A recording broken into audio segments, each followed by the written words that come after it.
It's Tuesday, July 14th, 2020, and welcome back to the McSPENCER Group. Grindelwald did nothing wrong. This week, I'm joined by Edward Dutton and Tyler Hamilton. First topic, who's canceling the cancelers? Did you ever post some edgy shit on an anonymous chat forum? Do you think that gender might, in fact, be real? Well, you'll probably soon find yourself canceled. But never fear.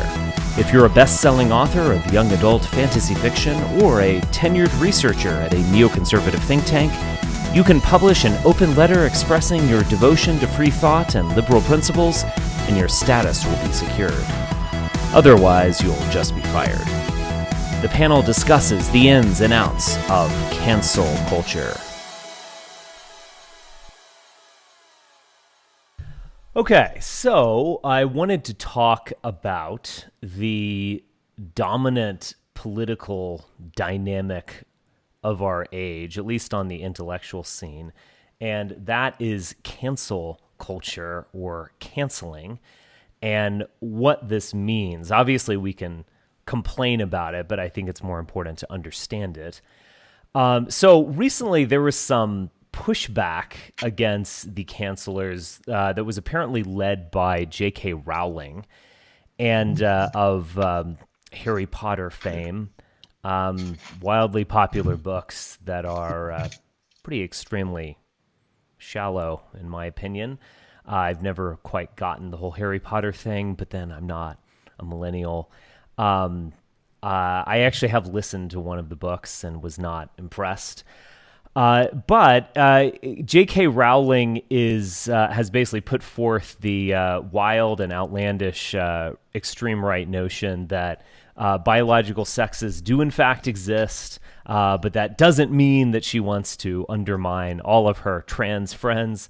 And for that, she's been called a TERF and other epithets. I don't know if they'll be able to really cancel her. She's a multi-millionaire at this point and wildly popular with young people. But just the fact that there is pushback against someone like Rowling is remarkable and kind of demonstrates the lengths that they will go. They will even destroy their favorite childhood stupid fairy tales.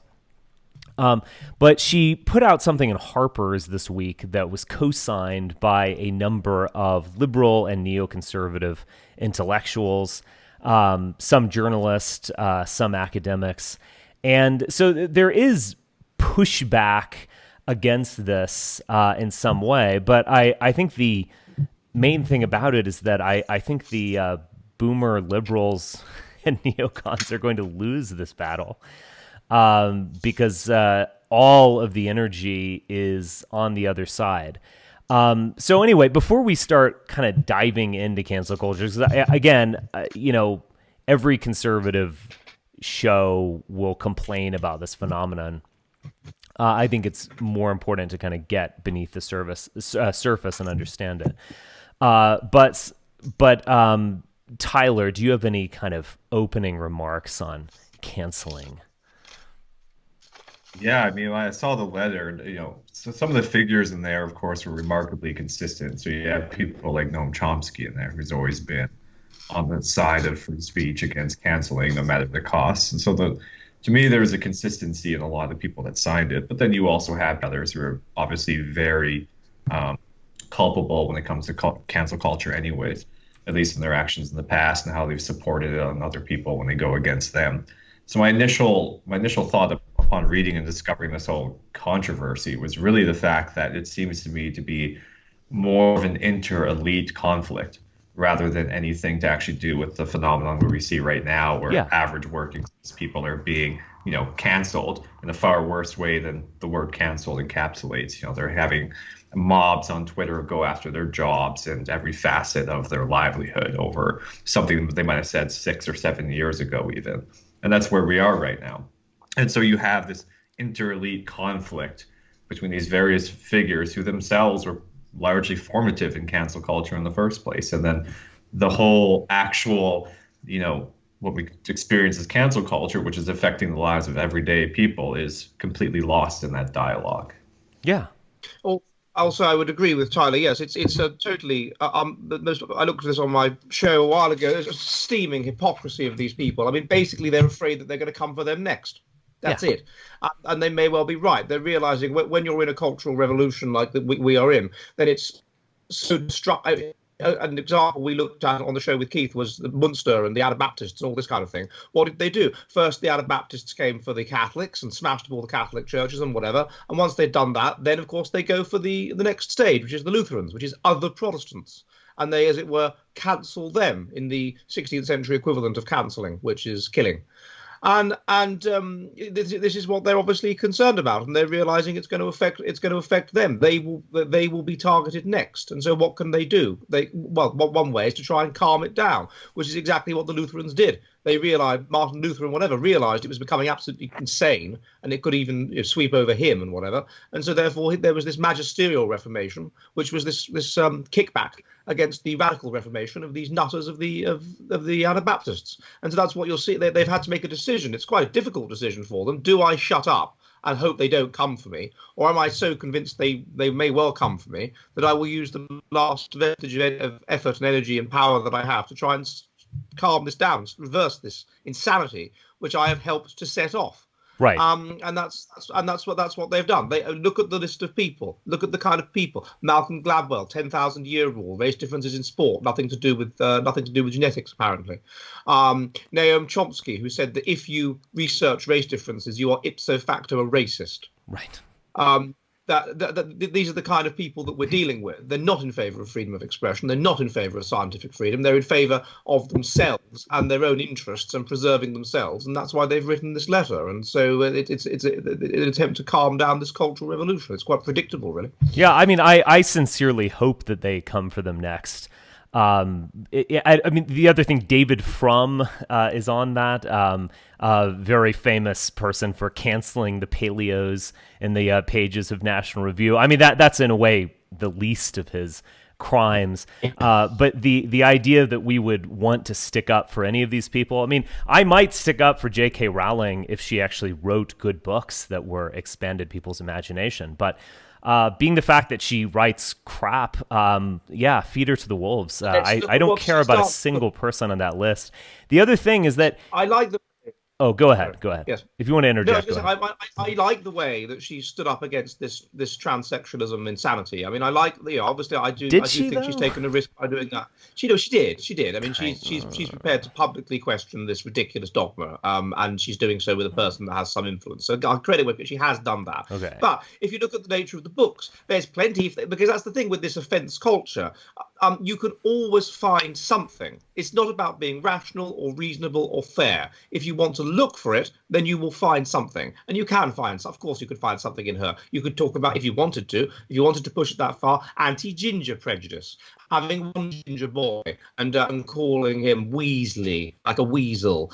Is this really? You could try and argue. You could try and insinuate this relates to racism, perhaps, and her views on race. Oh, and look, she doesn't have any non-white characters among the main characters in Harry Potter, or any gays, to the extent that she had to retrospectively declare that one of her characters was gay, which she did.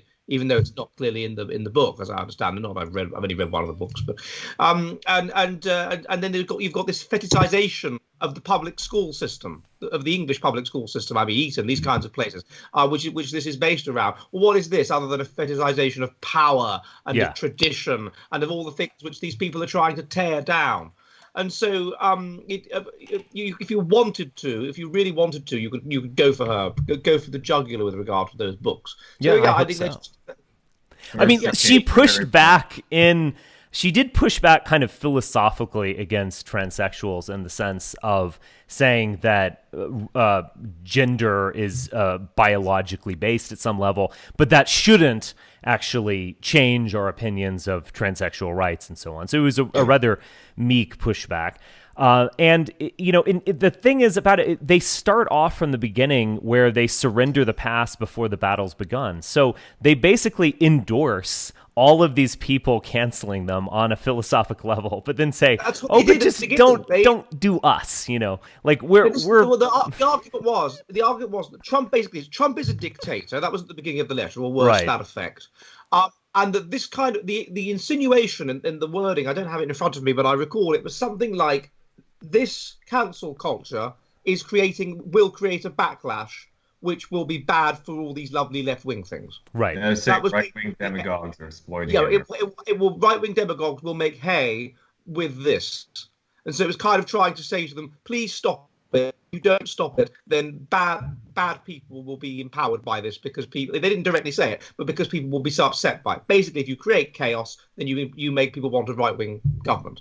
And that's kind of what they said, and then they went into the importance of they ceded everything to these nasty bullies immediately, and then kind of begged them to so look, we've prostrated ourselves before you, but we do think this is going a bit far, and it really shouldn't go so far as to affect us. So could you leave us alone, please? Well, it is institutionally revolutionary, and we are the ones who are better at kind of managing you people, in the sense that, the Steven Pinkers or David Frums or J.K. Rowlings of the world are kind of the better ones who are highly placed in institutions, who will kind of throw various bones to Black Lives Matter or non-white identity politics, etc. And they're actually kind of seeing that these things are becoming so powerful that they're actually creating institutional instability. I don't think they would have done this 5 years ago when they felt like they had these things out of control, but they recognize that it actually is getting out of control, and they feel like they have to push back in some light way. But yeah, I mean, from my perspective, let the bad times roll for these people. I will not defend them. I think that's a good way of summing it up. Yeah, they recognize it's got to a point where it is out of control. It's like the popular Reformation. It's out of control. It's chaos. You dread reading the newspaper website the next day, because you think, what's it going to be now? What now? Who's been cancelled? Who's been declared a heretic? Who's been exiled from normal society, from polite society, from BBC, whatever? Now, who's next? Who's the next person for the show trial, for the witch hunt? And and they know it could get to a point where it swallows them, and so they've done this. So they're just the most important cowards. Steven Pinker, for example, he's really in favour of free speech. He's the person that, with regard to my perfectly reasonable and cautious defence of Kevin MacDonald's paper, sort of said in public that it should never have been published. He couldn't believe it had been published. It was terrible. It was awful. And sort of put pressure on the editor of the Journal to come out with a statement against it and all this kind of thing. And now, of course, they go for him. They go for him in terms of this survey, this petition against him, and they go for him in terms of this cancel culture he's scared of with the letter. And of course, it strikes me he might have other problems which will come to light and on. But it's utter cowardice, and then one of them, of course, withdrew her name from it. She said, I wouldn't have, or he, or this transsexual person on it said, I wouldn't have signed it if I'd known J.K. Rowling would sign it. I'm really in favour of free speech. I wouldn't have signed it if I'd known that bitch signed it. Absolutely extraordinary. So even among themselves, they're not united. Yeah, well, it's like with Rowling's case, right? Like, she helped create this before it got out of hand when she declared Dumbledore retroactively gay. Yeah, that was the one. And then there's backlash among the fans. And then they were, like, you're not a real fan if you don't accept that Dumbledore is gay because she said it and you're just you're homophobic or whatever. And then, so she helped insulate this mass cancel culture from the mob mentality. And now, it's getting out of hand because these other elites, like Daniel Radcliffe, for example, who's like, he responded to her tweets and, he's like, Rowling may be famous. She may be a part of the elite, but I can't endorse this and I have to speak out against her in this. And it's just this way in which this inter-elite warfare is coming up, and they recognize the tide is coming for them. And so they're trying to be the ones who could sit on top of it and attack the other ones, right? And so then you have even people on the letter, a few of them, like Edward's mentioning the one who was like, I wouldn't have signed it if Rowling was on there. But there was others saying, I've reconsidered it after the pressure. And, they're right. Maybe cancel culture isn't really real at all. They're just holding us accountable for our speech, right? And of course, anyone knows when you're actually a victim of cancel culture, it's not holding you accountable for your speech, it's preventing you from your livelihood. The only Yes. people where it's holding them accountable for their speech are people like J.K. Rowling, who are multimillionaires who have no possible real consequence to their livelihood from being canceled, right? Right. Yeah, I think it's worth mentioning someone else who got canceled this week, and this opens up a kind of another line of discussing this matter. Obviously, a week 10 days ago, we were all canceled, at least from YouTube. I actually thought we were gonna hang on there for a moment, but alas, no. We'll work it out, but it actually is clearly detrimental in terms of reaching a wider audience and ultimately being monetized, and that's what it's all about. And it's in a way far less detrimental from the canceling from payment processors, which is something that has gone on for quite some time, and that is where the rubber hits the road and it really affects your pocketbook. But there was another interesting thing in there was this case of this young person named Blake Neff, who is someone that I had heard about. He wrote for the Daily Caller, that I understand. I had heard about him a few years ago as one of these various hour guys working in the conservative movement. And then he became apparently the chief writer for Tucker Carlson's program, Tucker Carlson Tonight, and he bragged to, and I think probably accurately bragged to his college newspaper that anytime Tucker says something on television, I wrote the first draft, and that probably is true. Tucker's a busy guy. I'm sure he has these writers doing these these scripts that he looks over and approves, but I have no doubt that he has people like Blake Neff writing them. And CNN went after, I'm forgetting what the journalist's name is, Darby or Darcy. Anyway, I've heard of him for a number of years now, but they went after him, and they found this web forum that I had never heard of, but is supposedly a hotbed of red-pilled dialogue of some sort. And they found all of these comments by Blake Neff that were kind of, I don't know, maybe something you could hear on this show.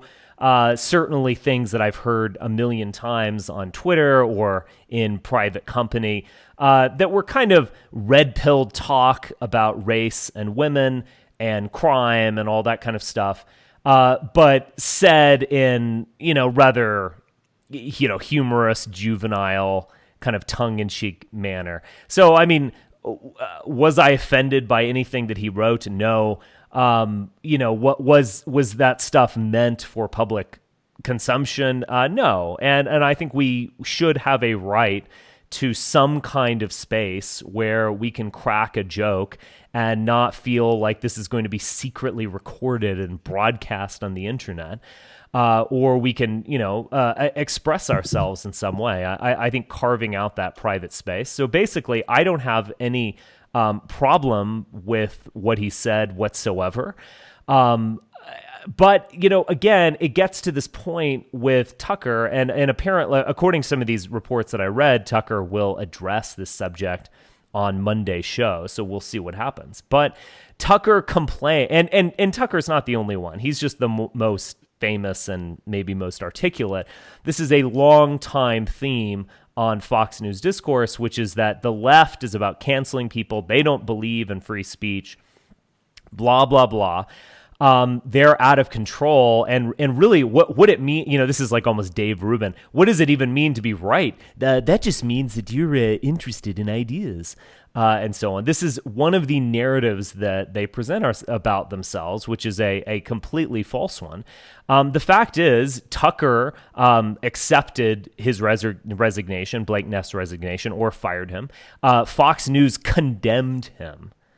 So they did not say, well, we hope he gets his life together and he's going to take a break or something like that. They condemned him, which is a slightly a little bit different than that. They also sent a message to these dozens of alt-right or alt-right friendly people who work in the conservative movement and write for the Daily Caller or write for Tucker Carlson. And basically, the message was loud and clear. We will find out about you. You cannot post anything on Facebook or some web forum that I had never heard of. I don't know if it's famous or not. We will find you, we will target you, and we will destroy you. That is the message that people should have heard a long time ago. But again, did Blake Neff do anything that was immoral? No. Did he do something that might have been unwise? Sure. Okay. But the fact is, Tucker, Fox, the conservatives engaged in the exact same canceling that they have been engaging in for decades. And that actually does go back to the beginning of the conservative movement. Although, yeah, go ahead, Ed. No, I was going to say the worst thing about it is that it's such a basic thing that if you give in to bullies, then bullies don't just go, okay, yeah, I'll bully you about that. That's fine. They'll find something else and something else and something else. Ultimately, they're motivated by a kind of death wish, by a kind of death lust to destroy what are the target of their bullying. And there's evolutionary reasons why this happens, but anyway, that's what they do. And so if you give in, if you give ground, then that's why I think it's one of the reasons why things always push leftwards, because the right always gives that ground. Because once the left are the people who dictate what is respectable, who dictate what is polite society, who've got to a point where what is polite society, what is acceptable in public is what they say it is, then in order not to have the sort of stigma of being a dissident surrounding you, which I think the people like Fox don't really want. They don't want to be seen as dodgy, extreme. Therefore, they will always placate them, and they will always give in situations like this. The Mail Online is a bit like this. So on the one hand, it will campaign for free speech and whatever, but on certain things, it will completely cuck and just give in to leftist pressure. But who are the bullies? Are the bullies really the left or the conservatives themselves? I mean the conservatives engaged in this kind of behavior long before cancel culture began. And I think they are actually more culpable in terms of the suppression of free speech and dialogue and, alternative ideas than the left is. And I mean, I think it's kind of a convenient narrative for them to tell themselves that, like, there are all these bullies out there, these journalists who are doing this to us, when it's they who are doing it. And they've been doing it for decades.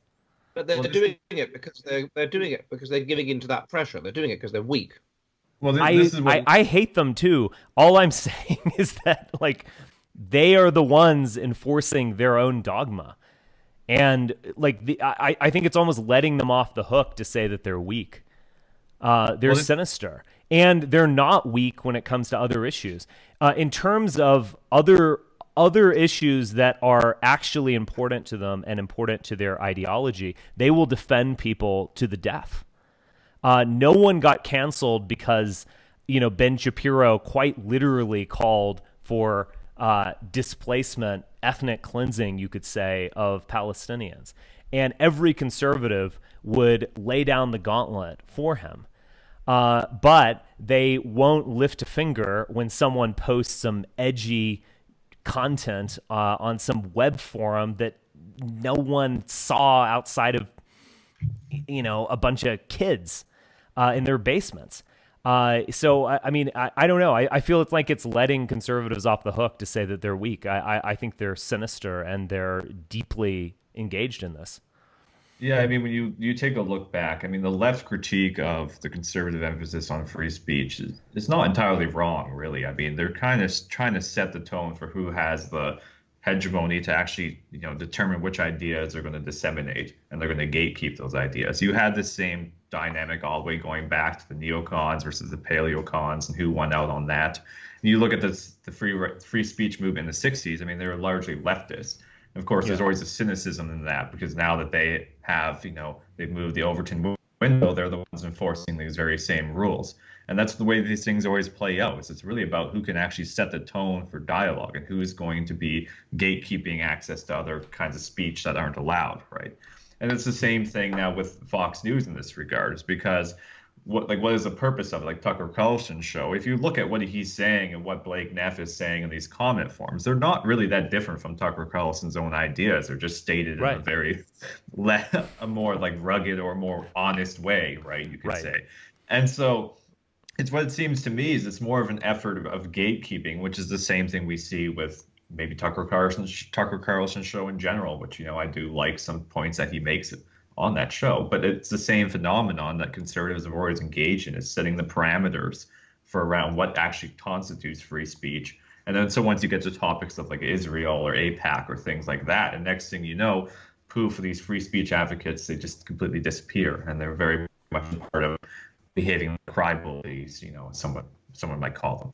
And so it's interesting because they're very much a part of forming that culture, and they've been like that all throughout the conservative history. And to me, so battles over free speech isn't really about free speech. It's about who gets to set the parameters for what is socially unacceptable, like what's verbatim off topic. You can't reach that because it's somehow sacred, right? Questioning Israel is wrong because it's in the case morally wrong to do so in Zionist America, right? I suppose you could argue that one of the problems with conservatism in the sense of mainstream conservatism is that they are kind of almost by their very nature against things which are radical. So radical conservatism, anything that rocks the boat seriously, anything that seriously questions the status quo, even though the status quo is being pushed in a constantly left-wing direction. If they push back against that in a moderate way, then that's fine. But if they push back against it in a pronounced and clear and divisive and charismatic way, like Enoch Powell, let's say, in Britain in 1968, then that's too much, because that's incendiary, and they don't like that. That's too much rocking the boat. That's too much, and therefore he gets sacked. And I think that's the thing with the conservatives. They have these values which parallel those of people who are, let's say, radical conservatives or extreme conservatives, but they don't like controversy. They don't like rocking the boat. They don't like anything incendiary or which causes like a lack of control, which breaks. They down don't like control. sincerity and seriousness. I think I have not heard very many denunciations of, say, QAnon from conservatives, and I'm sure you could find some here and there. But generally speaking, QAnon is going with the flow. It might be totally wacky and fraudulent and risible, but it is going with their general flow, and they're not going to denounce it at all, despite the fact that it actually is a huge phenomenon of wild conspiracy theorizing going on the right. But it ultimately supports the GOP, and it supports their foreign policy and business agenda, and they're not going to go against it. I mean, you can go back to the early stages of the purges with William F. Buckley and see this very similar dynamic. So the John Birch Society was much, much larger than it is now. I think the John Birch Society is still around, and they still publish some pieces, but they're way out of the mainstream, and I can't even remember the last time I saw an article by them, but they are still publishing.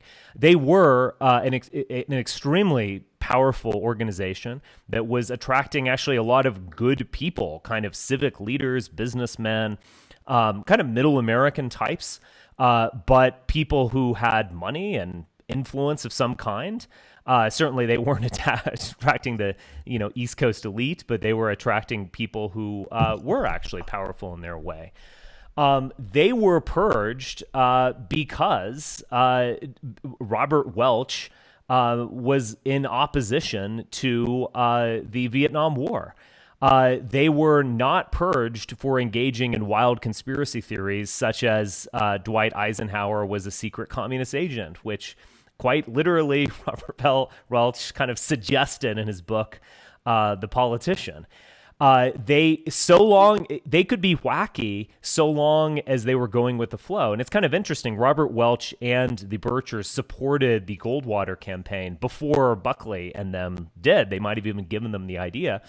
But Buckley and the conservatives purged them when they went against real the real power agenda of the state.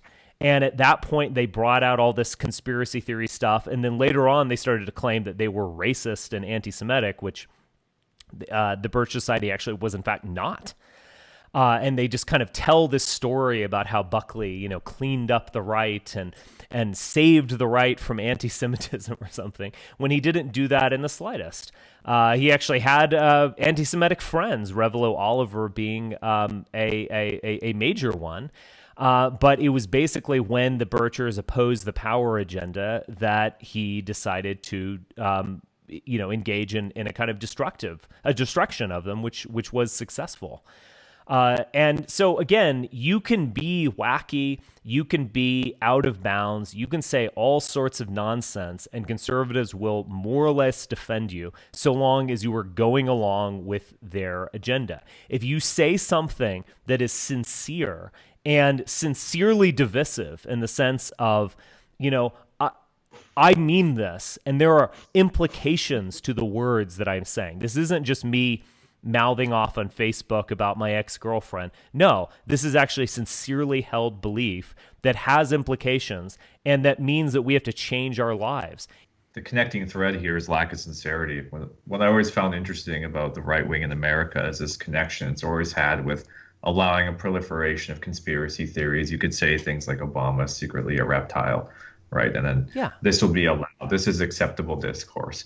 And it's always been bound up, partly from the history with Cold War paranoia, then partly just that legacy carrying on forward. And then so you have this allowance for as any wacky or conspiracy theory that you can possibly have. And then conservatives like to present themselves as like dangerous truth tellers, right? We've uncovered the real conspiracy, or we're going to stick it to the PC crowds when we do our university tour, and Crowder is going to tell the real dangerous truth that nobody wants to hear. But of course, we know the moment that you actually say something sincere about, maybe AIPAC has a role in our international affairs, right? Then it's like, okay, well, you can't say that. We got to shut you down. And like I was saying earlier, then all of a sudden, poof, they disappear. And it's interesting to me how these leftovers of these conspiratorial thinking that's so allowed because it services the interests of the elites and distracting you from the real issues, is it spills over into these same terrains as well. I mean, that's why you get endless comments saying, oh, well, maybe because Spencer has a picture with the Bush that he's secretly a Fed working, blah, blah, blah. Like these very same currents run through all notions of the right in America, not just mainstream conservatives, but it's within our own spheres as well. It's very prevalent. And it's a huge problem to try and get over that, because when you're trying to appeal to people and get them on board, you're always stuck with these leftovers of conspiratorial and libertarian thinking that just permeates all the political atmosphere. They don't like anything radical. That's the point. And so sometimes things that are radical have to be proposed, and things that are radical have to be done, and decisive things have to be done. And in those kinds of situations, often there are exceptions. Someone like Mrs. Thatcher, perhaps in some ways, was an exception. There was a difficult situation. There was this thing with the Falklands. The Argentines invaded the Falklands. A decision had to be made. The Belgrano had sailed into the exclusion zone around the Falklands. What do we do? And she made that decision that was dramatized in the movie The Iron Lady, sink her. Mm-hmm. And that's it. And someone like Boris Johnson is much more of a conservative, or David Cameron. They don't want to have to do things like that. It goes against their instincts to have to do radical things. And when you're in a situation of a cultural revolution like this, then what you need is to stop it, or to confront it, is decisive action. And that's what I was referring to earlier about Enoch Powell. What he was saying was there are terrible things happening in the land, and we need to do something decisive, we need to do something dramatic, we need to do something radical in order to stop this, in order to nip this madness in the bud, as he saw it. But a conservative of the Edward Heath kind, of the they can't do things like that. They would freeze in the headlights like rabbits in response to that kind of thing happening, and that's their problem, as far as I'm concerned. In situations of crisis, in situations of non-crisis, then fine, they can manage things and they'll be quite calm and whatever. But this is not the situation we're in. We're in a situation of basically existential crisis for the West that's been pinpointed into this. And they've prevented the rise of people who actually would do something decisive. I mean, they have every one of those people you mentioned. And so one of the fundamental reasons why nothing can really be done, there can't be real opposition to cancel culture or the left or the riots or what have you, is the lack of any serious right-wing opposition that would say no. So, Indeed. Well, this is probably what interests me about it, is because we're talking about cancel culture as this division and battle between elites, which it is, but at the same time, the cultural purge is happening on a mass scale, right? It's hundreds of thousands of people participating in it and allowing it to happen. And as we were talking about with the conspiratorial thinking and the gatekeeping occurring even within the right and within the dissident right, it spills over the exact same attitudes, usually without people knowing it. Is it self-purging of any actual challenging authority that could rise up or movement that could actually say no? Because it's always, you're attacking, ultimately at the end of the day, you're attacking a large cultural revolution mass, which, while it has its origins in battles between elites, that's infecting every manner of how we actually think and engage politically on the online sphere and in the real world, right? And so you're always pushing against this mass, and it's always nameless, and it's always overwhelming. And this is why it's so hard to get proper organization going, because that's thinking spills into it, and everyone starts, you get very distrustful, and you immediately cancel somebody like at the moment you hear, okay, well, this person shook hands with somebody at a conference years ago, they're secretly working for Russia.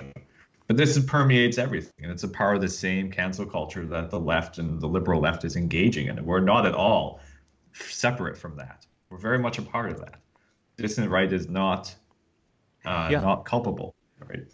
Right. I think I would also add that there's a trend over the last 2 to 3 years, and one that's really been accelerated in the last 3 months. And that is that the online cancel culture is starting to reach new people. It's starting to reach the white middle class. And it is increasingly moving from online into real world matters. So I can remember with, the alt-right in 2017 and Charlottesville and all that kind of stuff, there was this huge engagement in doxing of people who attended that rally. So, and it wasn't so, and it quickly moved from, doing the typical attack on Richard Spencer or whatever that we had seen for months, and which wasn't really affecting me at all, to let's figure out who that one guy was in the polo shirt holding up a tiki torch, and let's figure out who he was, where he works, and let's get him fired. And they were successful in some pretty dramatic ways. There was actually one young person who I had never met or even heard of, who after being doxxed committed suicide. And he was actually, I believe his last name was Dodson, and he was actually someone who was an impressive young man. Who was doing research of some kind. He was doing intellectual activity. But there were also attacks on people who were so far out of power. The idea that you are going to attack them is just grotesque. People who had blue collar jobs, who attended something. We need to get him fired from the restaurant where he's working. It was obscene. Let's put this in different terms. I did a book many years ago on a collateral ancestor of mine called Sir Piers Dutton. It was called The Ruler of Cheshire. Sir Piers Dutton, Tudor Gangland, and the Violent Politics of the Palatine. And what you have when you have a breakdown in law and order, which is what you had in Tudor England and particularly Tudor Cheshire, was extremely lawless, beyond the control of the crown. It was this Palatine anyway. Is that you just have gang warfare. That's what you have. That's what happens. If you go to if you go to, let's say, Londonderry, to the Catholic part of Londonderry, that's what you have. The British government aren't really in control in parts of these areas. It's gangs. It's gang warfare. And that's what you have. Now, if you look in Tudor England, you can see it. You can see it whenever there's gangs, is you go for the weaker members of each other's gangs. That because those are the easy targets. So you kill off, there's two rival gangs fighting control of some particular part of Cheshire, and so you get a court case which says that this person killed one of Sir Piers Dutton's servants. The word servant was all encompassing. Anybody in his gang is his servant, his retinue, but it would be someone low down, a husbandman, a yeoman farmer, someone like that, because those are the people you can easily get to their property and kill them. And then as a consequence, then a load of people from the other gang of William Brereton or whatever lay in wait for some people from Dutton's gang to pass through this land, and they kill them and whatever. That's how gang warfare works. So it seems bizarre in the general scheme of things. Yeah, why didn't they go for you? Why didn't they go for someone more significant within the movement? No, if it's a gang warfare, which is what it is, then you should go for the people that are at the bottom. And that was more effective, ultimately. It is more effective. Yeah, it sends a chill factor. Yeah. Yeah, and I remember going after Kyle Bristow, who was acting as my lawyer, and so on. Yeah, going after support, buttressing support is absolutely more effective than doing yet another article on how Richard Spencer's evil.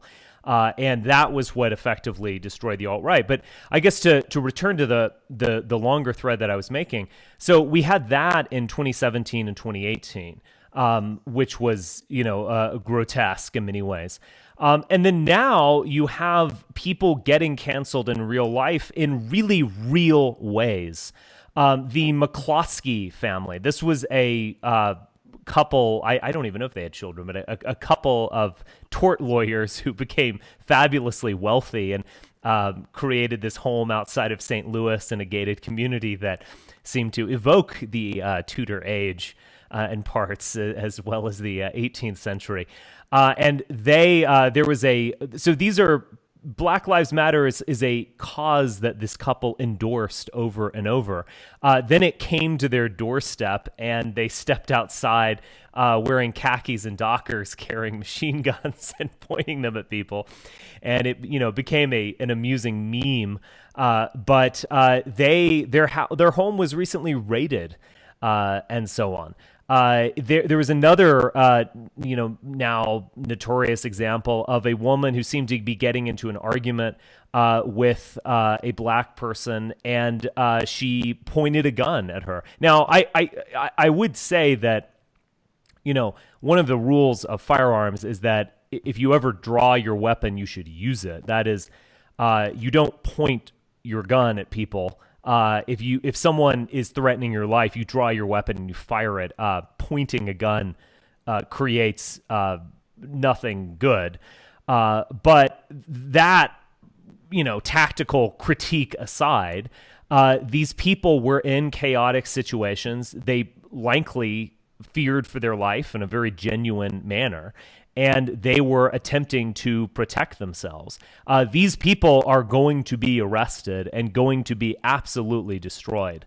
And I think we're actually even passing over a point where being a Mccloskey and, suing corporations for anti-discrimination or whatever they did, or for discrimination or whatever they did, and talking about how you love Black Lives Matter or whatever, is not enough. And those people are being canceled actually in a much kind of realer way than the cancellation of any suffering that I've undergone, or even suffering that some people underwent by getting fired from a job. These people are going to be depicted as national pariahs. They in all likelihood, they're going to serve some kind of jail time for this offense that they committed that isn't really an offense at all. I think things are escalating to that point where the white upper middle class is going to be increasingly canceled, at least, in strong examples of this. They are going to be increasingly canceled, and the other members of that class are going to get the message as they do, and they are going to basically not defend themselves against these mobs. Yeah, we know how that goes as well. I think this was just yesterday or a day before, but a mother got shot in the head in front of her 3-year-old son and husband for saying all lives matter in response to a Black Lives Matter protest.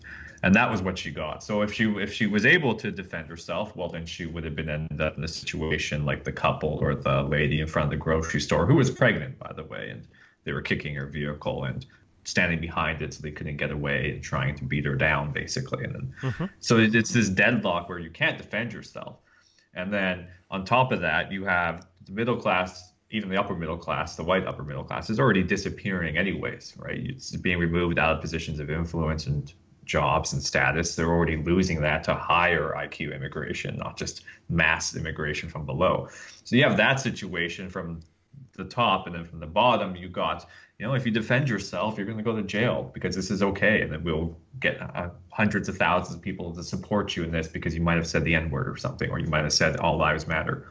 And the interesting thing is creating this situation, which to me reminds me of not just the legal side of this, of course, but reminds me of how we used to have honor and shame societies instead of, historically anyways, in ancient times, where you were outcast from the group. So instead of having guilt, you had shame, in the sense that the way in which you try to reconcile yourself or remove yourself, or the way in which you felt that you transgressed, was against the group rather than just your own sense of guilt. So we had this case recently in Canada, in UBC, the University of British Columbia, they an administrator who was working there, he simply liked a tweet that was supporting Black Lives Matter, but was saying maybe don't go too far with the protests, right? And they demanded his stepping down, and then they pressured him. He had gotten fired, and then he wrote a letter of apology after he got fired. And that's the strength of it, is that even once you've been outcasted, you're still trying to reconcile yourselves and redeem yourselves to this group shame that you're feeling. And it's just, to me, that is part of like the real danger of all this, is you got the legal side, the attack on your livelihood, and then with that you have the moral justification, which is permeating the way in which you see yourself and try to redeem yourself to the group. Are they really feeling shame though, these people, or are they just hoping that even though after he's been fired, doing some public apology might help them in some way to get back on the ladder again? Well, I think they're actually feeling shame. I mean, like I could almost anyone I've encountered that's been called out online or something, they feel like, they say how dirty they feel for even thinking that. All right, like there's a strong move to make it so like this is the moral norm, and if you're transgressing in the group in this regard, you're transgressing against something that's moral, like you're being immoral, right? And that's the real strength of this. And I've seen this dynamic play out. I mean, yeah, maybe if you're like a conservative, outrageous speaker and you maybe overstep the bounds when you're on some tour and you're trying to be crazy, you're like, oh, I didn't really mean it that way, then yeah, I doubt that they're really ashamed. But I mean, if you're like an average working person, like you're an administrator or you're just like a lawyer, and you say, okay, yeah, I might have liked a click that was a little bit too critical on Black Lives Matter. Now I'm being socially ostracized by my family and friends. And I mean, no man's an island. You only have your identity in relation to the community. If the community is saying, you're failing to live up to who you should be, I think they do feel genuine shame. They feel like, they're the morally wrong. They're the social outcast.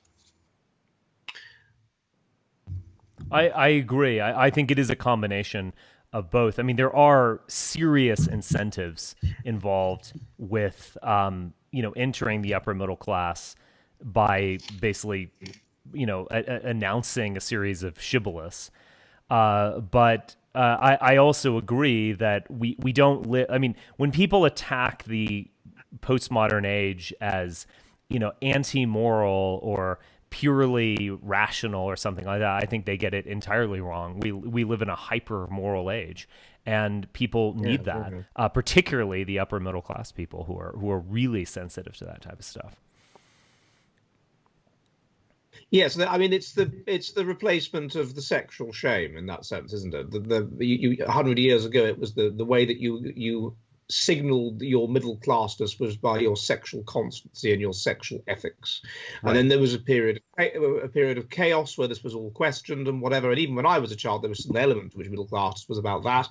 And then some kind of flip over. I don't know when it happened, the 90s maybe. And it became the people that were questioning that system, the people that were the outsiders questioning that middle class system, the radicals, whatever, that were saying, oh, let's have sexual liberation. That became the side of middle classness, and it's associated. Although, to be fair, even so, their sexual behaviour is more regulated than that of working class people. That's just a fact. They can't help that. I think it's probably a genetic issue, K strategists, whatever. But that became their new morality. The way you are moral if you are anti-racist. That is the essence of moral. And anyone who that is a moral, that's what moral is. And any deviation from that is a sign of immorality. So yes, I suppose you're right. If they've been strongly inculcated with that, that's what moral is. That's what good is. That's what good is. That's what goes to heaven. That's heaven. That's God. Yeah. Then you're devil worshipper. You're going to go to hell, mate. If you've been accused of these kinds of verbal rather than sexual inconstancy, rather than I've tried to be sexually pure, but I had this moment of weakness, and it's so terrible, and mea culpa, and shame on me. It's I do my best to be morally pure by being anti-racist, and I had this moment of weakness where I made a little joke about a Chinese person or whatever it was that I did, or I used the wrong word thoughtlessly. Apparently this week the word Oriental is wrong, but last week it wasn't, or whatever it is. And so yes, I think perhaps you're right with that. Yeah, like these people like David Wilde, this thing in Britain is called Little Britain. It's quite a funny, quite simple comedy, but quite funny and reasonably kind of prepared to mock everything, including the politically correct type things. And that's been cancelled. And these are people that have spent their careers to a certain extent. They're not really over the top in this regard, but to a certain extent, they're part of this politically correct establishment that gets wheeled out on British panel shows and makes jokes, Orange Man, you know. Yeah. And they've had their program, both their program, two of them, Little Britain and another one called Come Fly With Me, removed from the BBC. And so I wonder how they feel about it. Yeah, I think so, you are right. I think some of them are fake it to make it kind of thing. But I think others, they must. You know what it's like, because it's part of your group and being ashamed in front of the group, and I don't perceive left-wing middle-class people as being part of my group at all. Well, I was going to say, here's the thing. I mean, I think we could explain the origin of this new morality by looking to incentives and the carrot and the stick. But at the same time, just because we've explained the origin doesn't explain away that to people that this is actually the truth, right? Like this is what Foucault would call a veridiction. Creates this space of truth and justification, which knowledge power and institutional power is oriented around. It's not that they know it's entirely constructed. I mean, to them, that is the truth that they live, right? And so we can explain it. We can explain it with incentives and carrots and the sticks, which is all true. But that doesn't mean the real morality of it is any less true. I mean, that's what they actually dwell in. That's how they understand themselves. And that's how I see what you're saying. Yeah, so it's like, it reminds me of the studies I did when I was a postgraduate of the Christian Union. They believe this stuff, and they're said that this is their religion. This is how the world makes sense. This is the means through which you compete to be the best, through which you try to get to the top.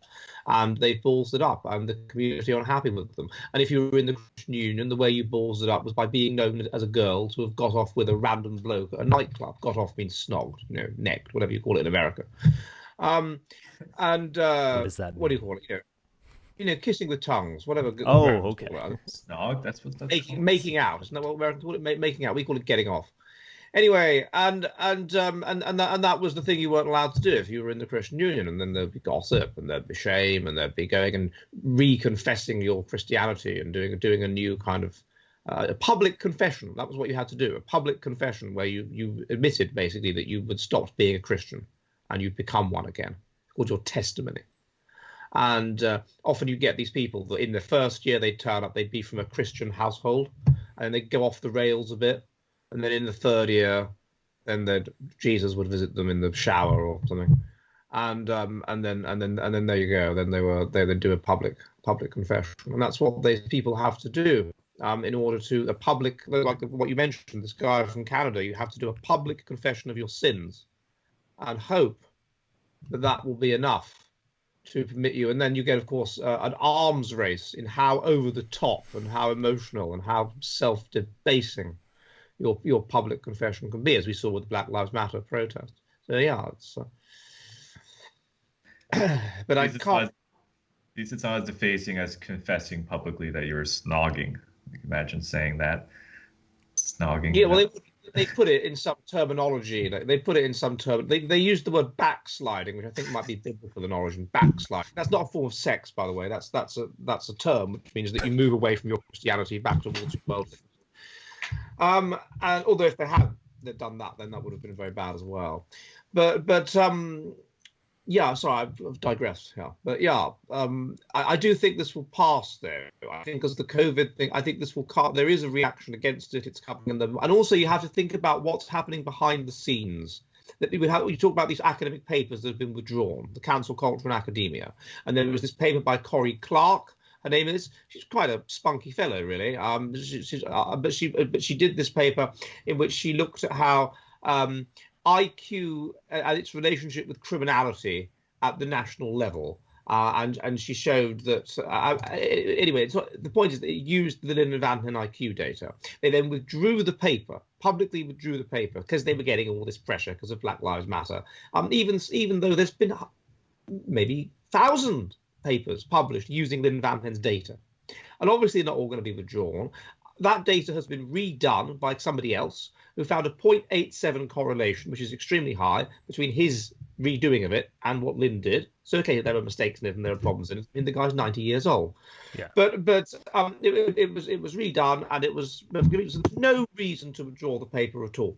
But they did because they were put under pressure and they were told, oh, if you do this, then this could happen. You know, if you don't withdraw it, then we'll complain to the publisher and we'll complain to the advertisers, and all of this thing is magicked up, and you get all these emails coordinated, obviously, saying, oh, and then you'll get mass resignations from the editorial board. And blah, all of these threats are given to you, and we'll come for your work, and we'll try to get an academic misconduct investigation done against you, and they're normally, you know, stitched up, those kinds of things. And so then they just caved in and shut up and hope it goes away. But what you don't know about, but what I can't talk, is things going on behind the scenes. It is happening behind the scenes that people are being pressured to withdraw their papers, and they're not doing so. And the journals are being pressured to withdraw their papers, and they're refusing to do so. And people have resigned from editorial boards over racist papers, and then tough. People are standing up against this behind the scenes, but that you don't hear about. You only hear about the ones that cuck. I don't think this is going to pass so easily. I think it will reach a culmination, and we are seeing that right now. But it can get more intense, and I do think it will before it passes. What do you think will happen before it passes? Do you have any back of the hand prognostications? I think we're going to see increasing examples of the criminalization of defending yourself. I don't think that police departments are going to be totally defunded or anything like that. But I do think there are going to be serious reforms, quote unquote, that are going to affect crime. I think the upper white middle class is going to be increasingly unable to insulate themselves from these issues. But until there is a real alternative to these things, and not just people saying, well, what happened to free speech, or, so much for liberal tolerance, there won't be any real pushback, because I don't know, it's kind of an all or nothing thing. Like, you're either dominated or you dominate. And, unless there is a new hegemonic system of people willing to force others to get in line, these people are the strong ones, and they are going to increasingly force us to get in line. One of the things that I think we discussed a while ago and before the BLM, but during the riots, so when this disorder starts to hit the middle class, when it gets to their communities, then you might see some sort of backlash against it. And it is now hitting them. In America, anyway, not anywhere else, but in America.